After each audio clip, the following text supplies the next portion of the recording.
Hello guys, welcome back to my channel. Okay,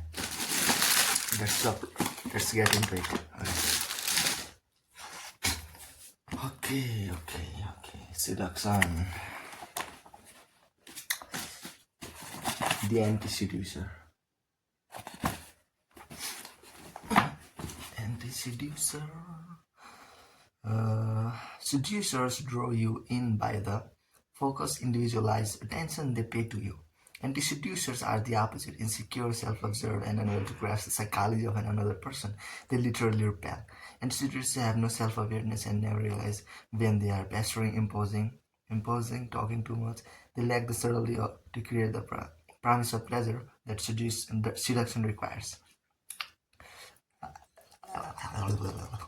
Root out anti-seductive qualities in yourselves and recognize them in others. There is no pleasure or profit in dealing with the anti-seducer. Typology of the anti-seducers. Anti-seducers come in many shapes and kinds, but almost all of them share a single attribute, the source of their repellence: insecurity. We are all insecure and we suffer for it. Yet we are able to surmount these feelings at times. A seductive engagement can bring us out of our usual self-absorption and to the degree that we seduce or are seduced. We feel charged and confident, and seducers, however, are insecure to such a degree that they cannot be drawn into the seductive process. Their needs, their anxieties, their self-consciousness close them off. They interpret the slightest ambiguity on your part as a slight to their ego. They see the merest hint of withdrawal as a betrayal and are likely to complain bitterly about it. It seems bitterly about it.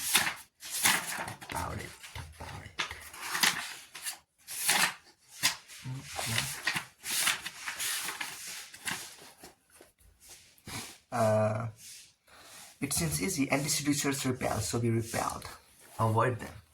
Unfortunately, however, many anti-seducers cannot be detached as such at first glance. They are more subtle, and unless you are careful, they will ensure you in a most unsatisfying relationships. You must look for the clues of their self-involvement and insecurities. Perhaps they are ungenerous, or they argue with unusual tenacity, or are excessively judgmental. Perhaps they lavish you with undeserved praise, declare their love before knowing anything about you. Or most important, they pay no attention to details. Since they cannot see what makes you different, they cannot surprise you with nuanced attention. It is critical to recognize anti-seductive qualities not only in others but also in ourselves. Almost all of us have one or two of the anti-seducers qualities latent in our character, and to the extent that we can consciously root them out, we become more seductive. A lack of generosity, for instance, need not signal an anti-seducer if it is a person's only fault. But an ungenerous person is seldom truly attractive. Seduction implies opening yourself up, even if only for the purpose of deception. Being unable to give by spending money usually means being unable to give in general.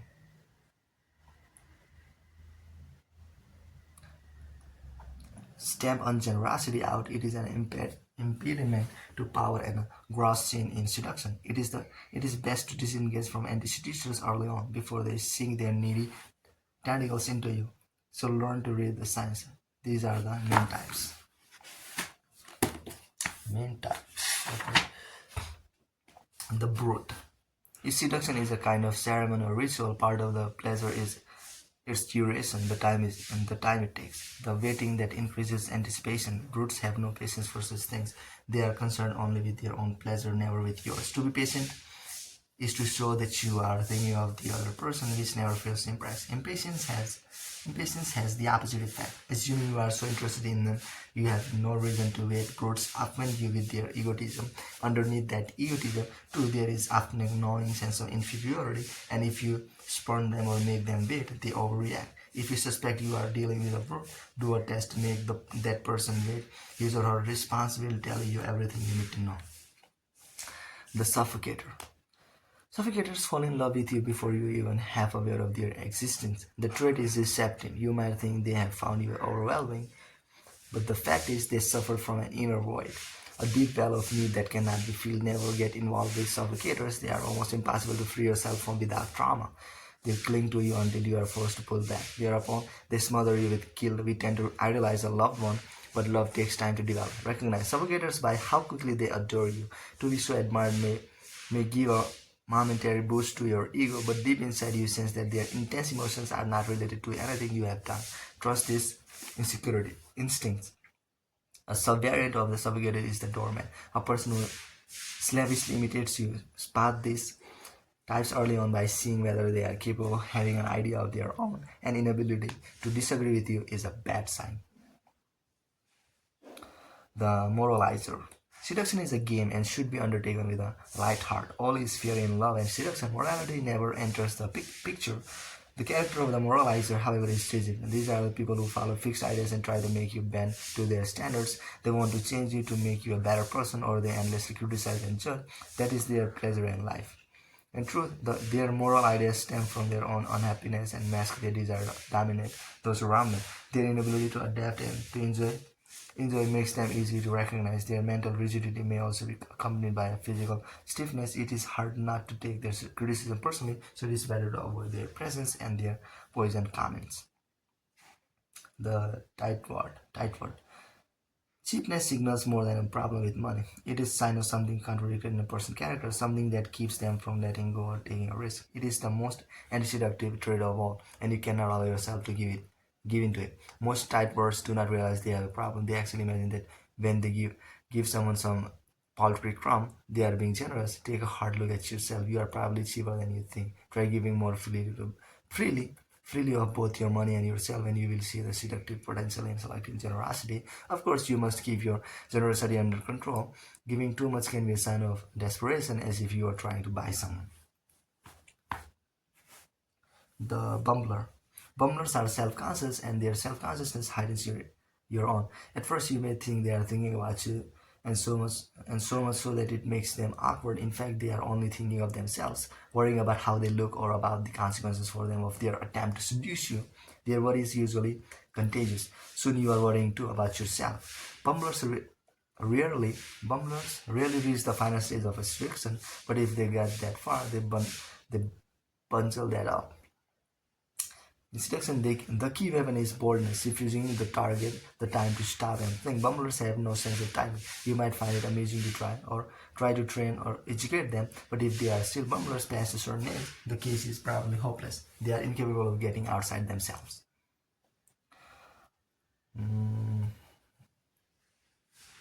The windbag. The most effective seductions are driven by looks, indirect actions, physical lures.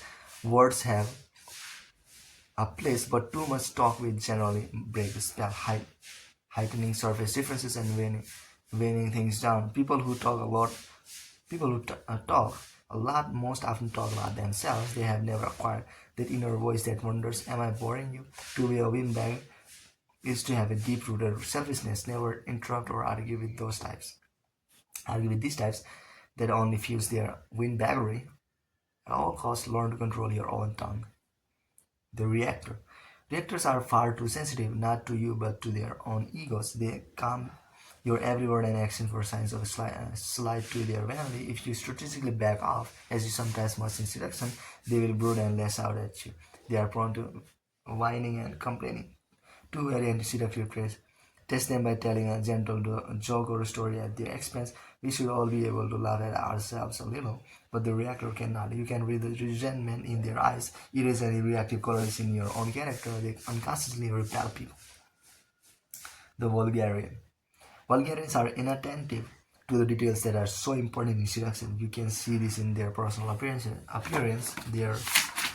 Their clothes are tasteless by any standard, and in their actions they do not know what it is. Sometimes better to control oneself and refuse to give in to one's impulses. Vulgarians will blab, saying anything in public. They have no sense of timing and are rarely in harmony with your taste.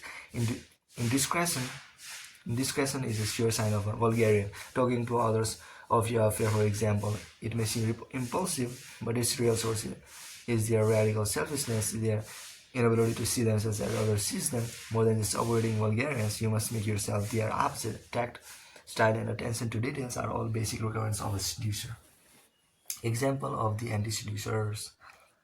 One, Claudius, the step-grandson of the great Roman Emperor Augustus, was considered something of an imbecile as a young man and was treated badly by almost everyone in his family. His nephew, Caligula, who became emperor in AD 37, made it a sport to torture him, making him run around the place at top speed as penance for his stupidity, having soiled his sandals tied to his hands at supper, and so on. As Claudius grew older, he seemed to become even more slow-witted, and while all of his relatives lived under the constant threat of assassination, he was left alone, so it came as a great surprise to everyone, including Claudius himself. That's when, in AD 41, a cabal of soldiers assassinated Caligula. They also proclaimed Claudius emperor.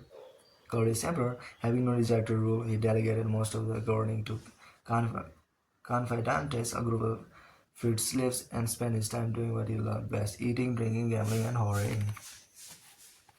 Claudius' wife, Valeria Messalina, was one of the most beautiful women in Rome. Although he seemed fond of her, Claudius paid her no attention, and she started to have affairs. At first, she was discredited, but over the years, provoked by her husband's neglect, she became more and more debauched. She had a room built for her in a place where she entertained scores of men, doing her best to imitate the most notorious prostitute in Rome, whose name was written on the door. Any man who refused her advances was put to death. Almost everyone in Rome knew about the frolics, but Claudius said nothing. He seemed oblivious. So great was Messalina's passion for her favorite lover, Georgius, that she decided to marry him, although both of them were married already while Claudius was away. They held a wedding ceremony authorized by a marriage contract that Claudius himself had been tricked into signing. After the ceremony, girls moved into the place. Now the shock and disgust of the whole city finally forced Claudius into action, and he ordered the execution of Lois and Massiline's other lovers, but not of Massilian herself. Nevertheless, a gang of soldiers, influenced by the scandal, hunted her down, and stabbed her to death. When this was reported to the emperor, he merely ordered more wine and continued his meal.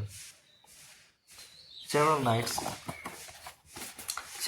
later, to the amazement of his slaves, he asked why the empress was not joining him for dinner. Nothing is more infuriating than being paid no attention in the process of seduction.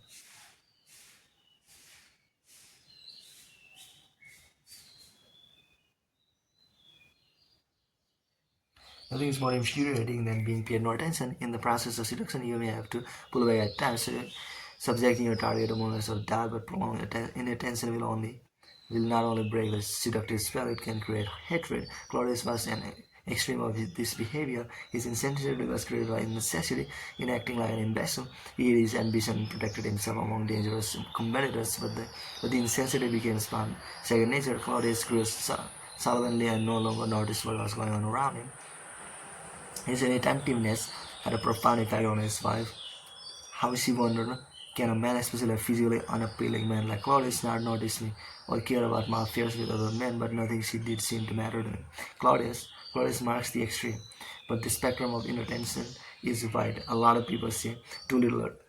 A lot of people pay too little attention to the details. The signals another person gives, their sense are dulled by work, perhaps by self-absorption. We often see this turning off the seductive charge between two people, not only between couples who have been together for years.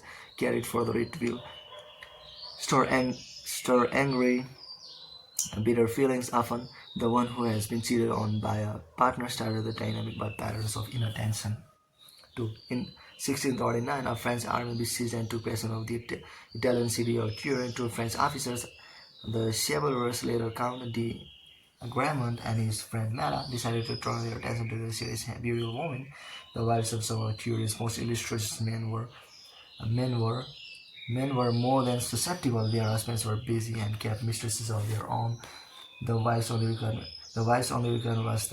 was that the shooter play the rules of gallantry. The chivalries and Meta were quick to find partners. The chivalries choosing the beautiful Mademoiselle de Saint-Germain, who was soon to be betrothed, and Meta offering his services to an older and more experienced woman, Madame de Senantes. The chevalier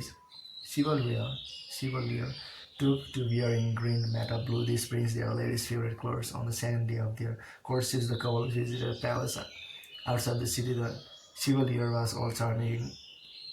Mademoiselle de Saint-Germain precariously at his witticisms, but Meta did not fear so well.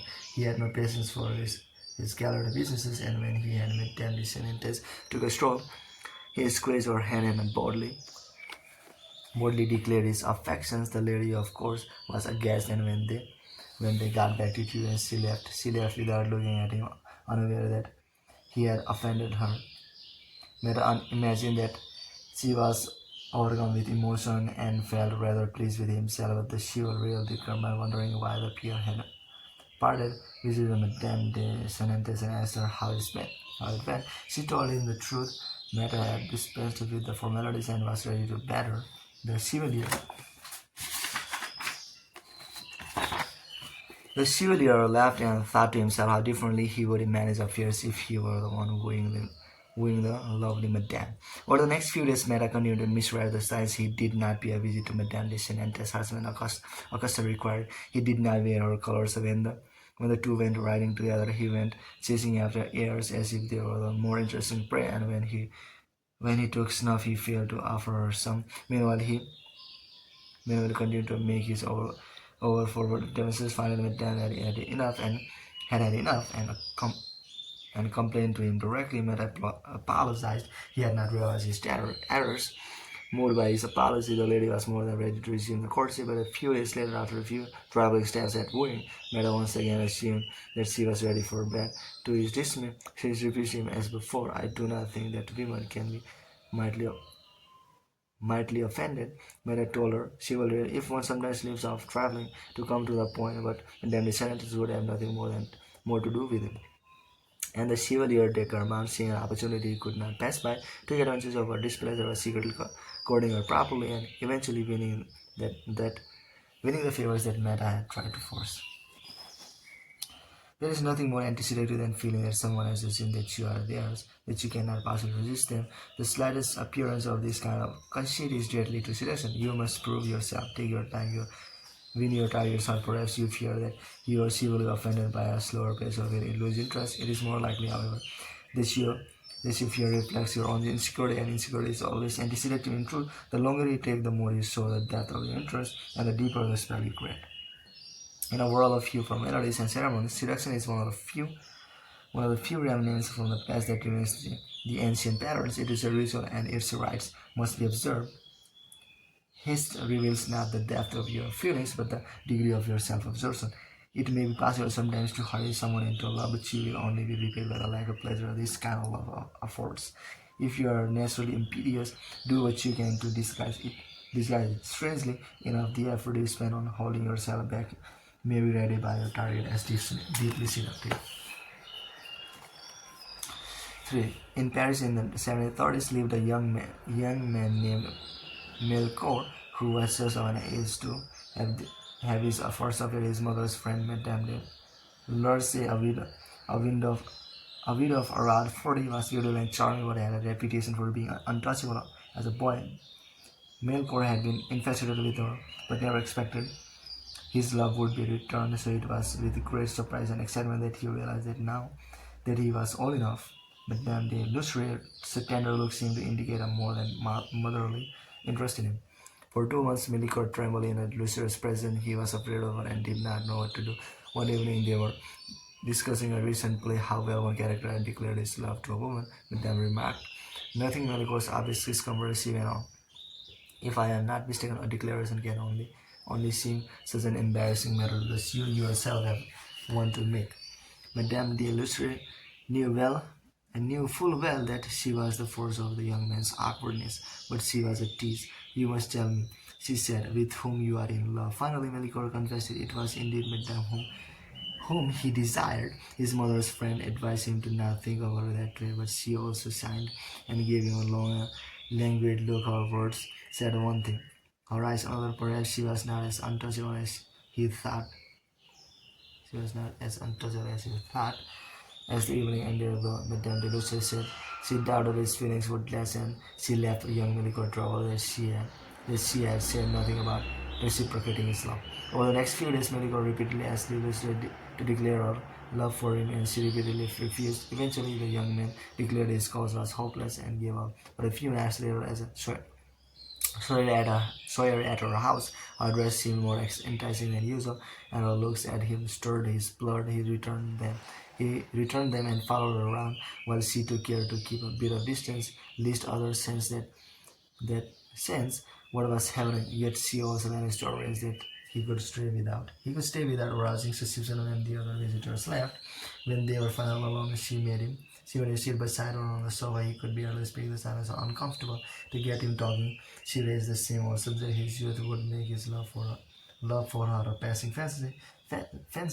Instead of denying it, he looked de- dejected and continued to keep a polite distance, so that she finally exclaimed with obvious irony, "If it were known that you were here with my consent, that I had voluntarily arranged it with you, what might not people say? And yet, how wrong they would be, for no one could be more respectful than you are." Goaded into action, Maliko grabbed her hand and looked her in the eye. She blushed and told him he should go, but the way she arranged herself on the sofa and looked back at him suggested he should do the opposite. He should do the opposite. Yet, Maliko still hesitated. She had told him to go, and if he disobeyed, she might cause a scene and might never forgive him. He would have made a fool of himself, and everyone, including his mother, would hear of it. He soon got up, apologizing for his momentary boldness. Her astonished and somewhat cold look meant he had indeed gone too far, he imagined, and he said goodbye and left. Melicor and Madame de Lustre appear in the novel The Wayward Head and Heart, written in 1738 by Sir Fields, who based his character on libertines he knew in the French of the time. For Sir Fields, seduction is all about science, about being able to send them and read them. This is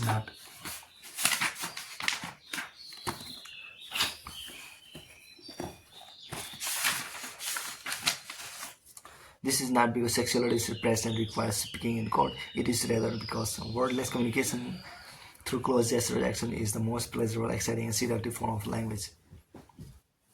In Sir Fields' novel, Madame de Lustre is an ingenious seductress who finds it exciting initiate a young man, but even she cannot overcome the youthful stupidity of Melicor, who is incapable of reading her signs because he is absorbed in his own thoughts. Later in the story, she does manage to educate him, but in the real life, there are men who cannot be educated. They are too literal and insensitive to the details that contain seductive power.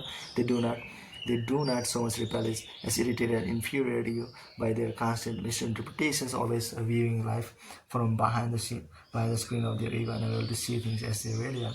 Melicor is so caught up in himself he cannot see the madame, expecting him to make the bold move to which she will have to succumb.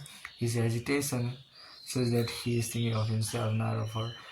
This he is worrying about how he will look, not feeling overwhelmed by her charms. Nothing could be more anti-seductive. Recognize such types, and if they are past the young age, that would give them an excuse. Do not entangle yourself in their awkwardness. They will infect you with doubt.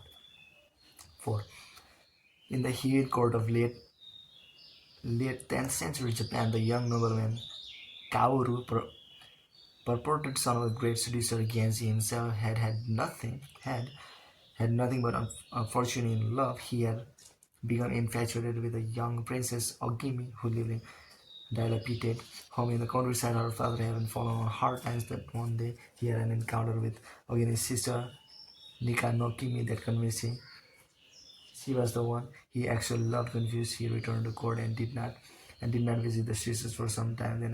Then their father died, followed shortly thereafter by Ogimi herself. Now Karo realized his mistake. He had loved Ogimi all along, and she had died out of despair that he did not care for her. He would never meet her like again. She was all he could think about when Narukimi, her father and sister, had dad come to live at Kaoru, at the house where Ogimi and her family had lived, turned into a shrine. One day now Nakano Kimi, seeing the melancholy into which Kaoru had fallen, told him that there was a third sister, Ukifune, who resembled his beloved Ogimi and lived hidden away in the countryside. Kaoru came to life. Perhaps she had a chance to redeem herself, to change the past, but how could he meet meet this woman, there came a time when he visited the shrine to pay his respects to the departed Ogimi and heard that the mysterious Ogimi was there as well. Agitated and excited, he managed to catch a glimpse of through the crack in a door. The sign of her look his breath away. Although she was a plain-looking country girl in Kaoru's eyes, she was a living incarnation of Ogimi. Her voice was like the voice of Nakano Kimi, who he had loved as well. Tears welled up in his eyes. A few months later, Kaoru managed to find the house in the mountains where Okimi lived. He visited her there, and she did not disappoint. I once had a glimpse of you through a crack in the door, he told her, and you have been very much on my mind ever since. Then he picked her up in her arms and carried her to where he carries. He was taking her back to the shrine, and the journey there brought back to him the image of Ogimi again, his eyes clouded with tears looking at Yukimi. He slightly compared her to Ogimi. Her clothes were less nice, but she had beautiful hair. When Ogimi was alive, she and Kaori had played the koto together, so once at the shrine, he had kotos brought out. Yukimi did not play as well as Ogimi had, and her manners were less refined. Not to worry, he would give her lessons, change her into a lady, but then, as he had done with Ogimi, Kaori returned to court, leaving Yukimi languishing at the shrine. Some time passed before he visited her again. She had improved, was more beautiful than before, but he could not stop thinking of Ogimi once again. He left her, promising to bring her to court, but more weeks passed, and finally he received the news that Yukifune had disappeared. Last seen heading towards the river, she had most likely committed suicide. At the funeral ceremony of Yukifune, Kaori was racked with guilt. Why had he not come to her either earlier? She deserves a better fate. She deserved a better fate. Kaori and the others appear in the 11th century Japanese novel, The Tale of Genji by the novel woman Murasaki Shikubu.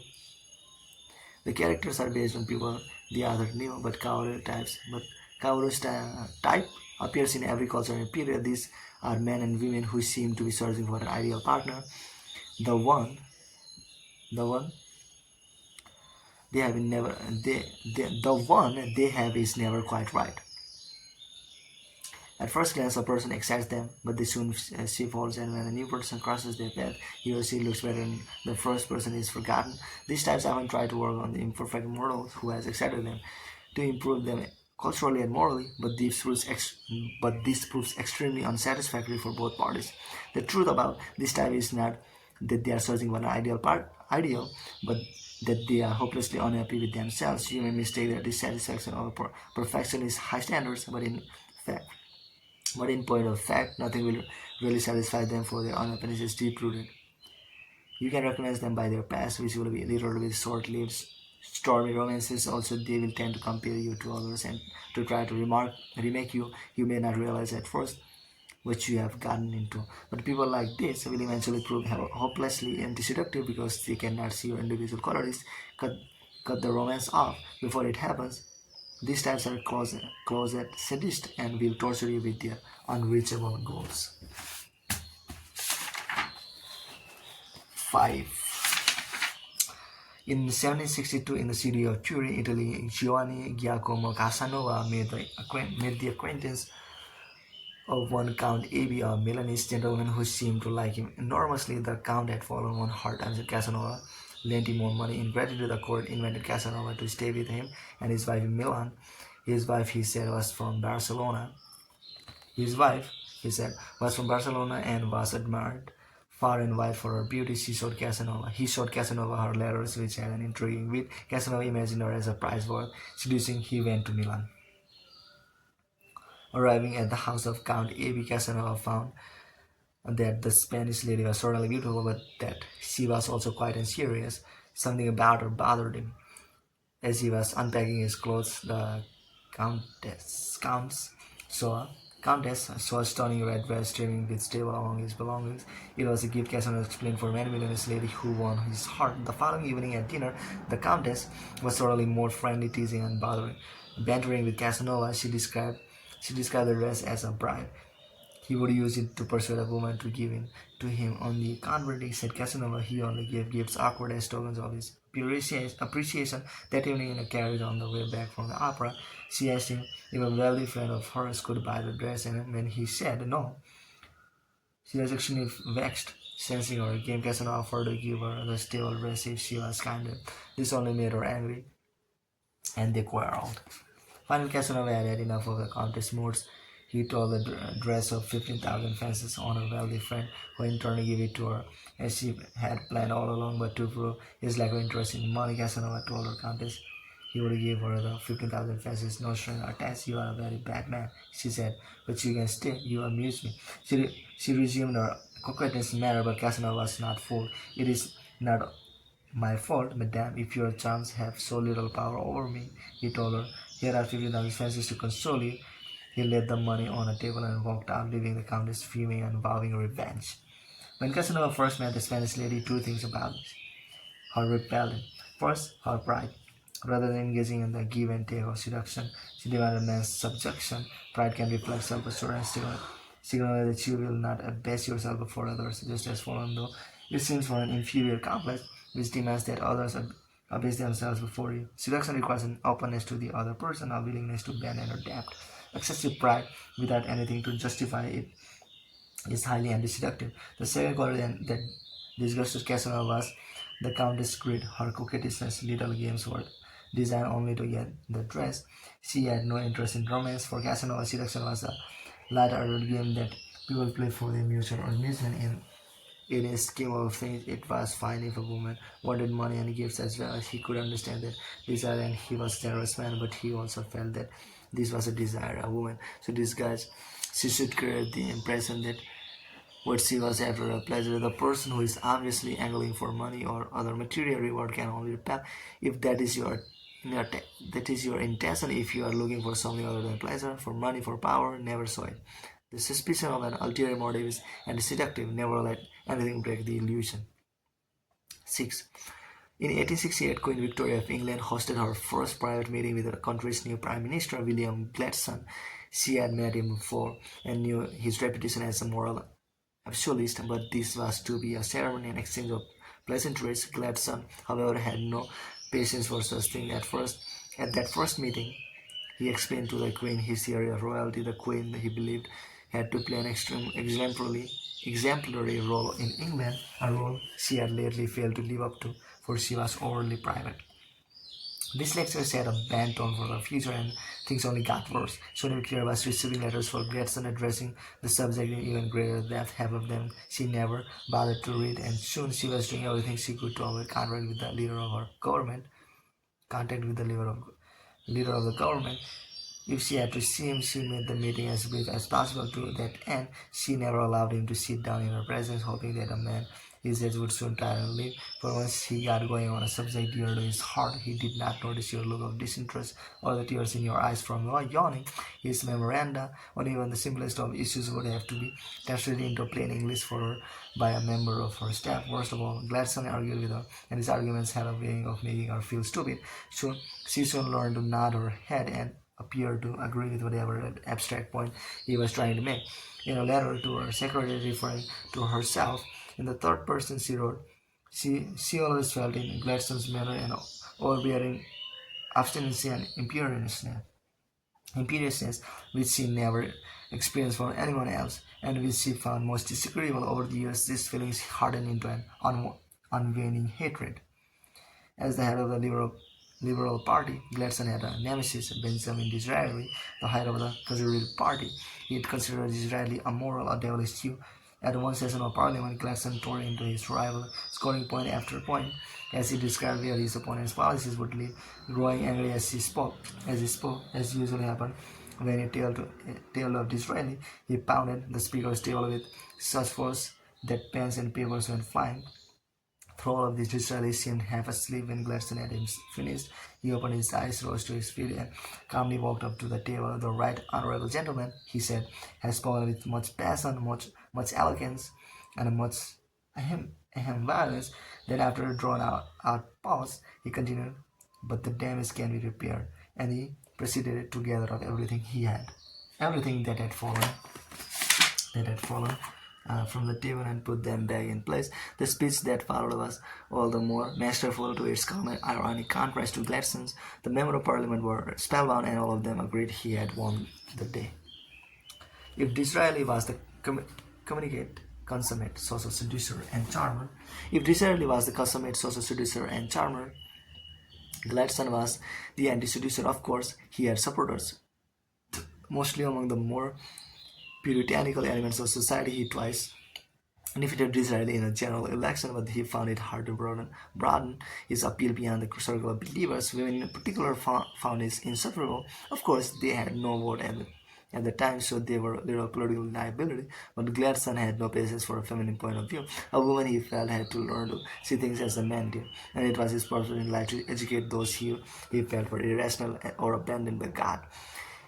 It did not take long for Gladstone to wear on anyone's nerves. This is the nature of people who are convinced of some truth but have no patience for a different perspective or for dealing with someone else's psychology. These types are bullies,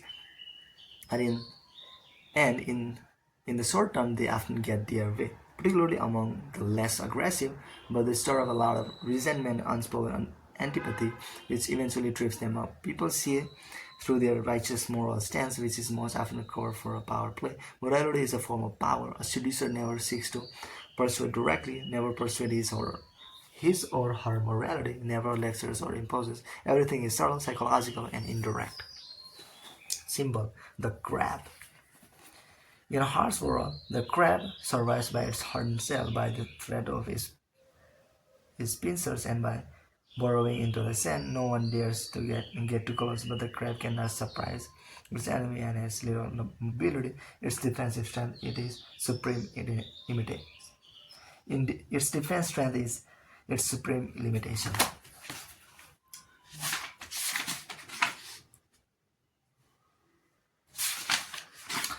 Uses of anti-seduction. The best way to avoid entanglement with anti-seducer is to recognize them right away and give them a wide berth. But they often deceive us. Involvement with these types are painful and are hard to disengage from, because the more emotional response you show, the more engaged you seem to be. Do not get angry with that. That may only encourage them or exacerbate their anti-seductive tendencies. Instead, act distant and indifferent, pay no attention to them, make them feel how little they matter to you. The best antidote to an anti-seducer is often to be anti-seductive yourself. Cleopatra had a devastating effect on every man who crossed her path. Octavius, the future Emperor Augustus, and the man who would be defeat and destroy Cleopatra's lover Mark Antony, as well aware of her power, and defended himself against it by being always extremely amiable with her, courteous to the extreme, but never showing the slightest emotion, whether of interest or dislike. In other words, he treated her as if she were any other woman. Facing this affront, she could not sink her looks into him. Octavius made anti-seduction his defense against the most irresistible woman in history. Remember, seduction is a game of attention, of slowly filling the other person's mind with your presence. Distance and inattention will create the opposite effect and can be used as tactic when the need arises. Finally, if you really want to anti-seduce, simply feign the qualities listed at the beginning of the chapter. Nag, talk a lot, particularly about yourself, dress against the other person's traces, pay no attention to details, suffocate, and so on. A word of warning: with the arguing types, the windbag never talk back too much. Words will only fan the flames. Adopt the Queen Victoria strategy, not seem to argue, then find an excuse to cut the conversation short. This is the only defense.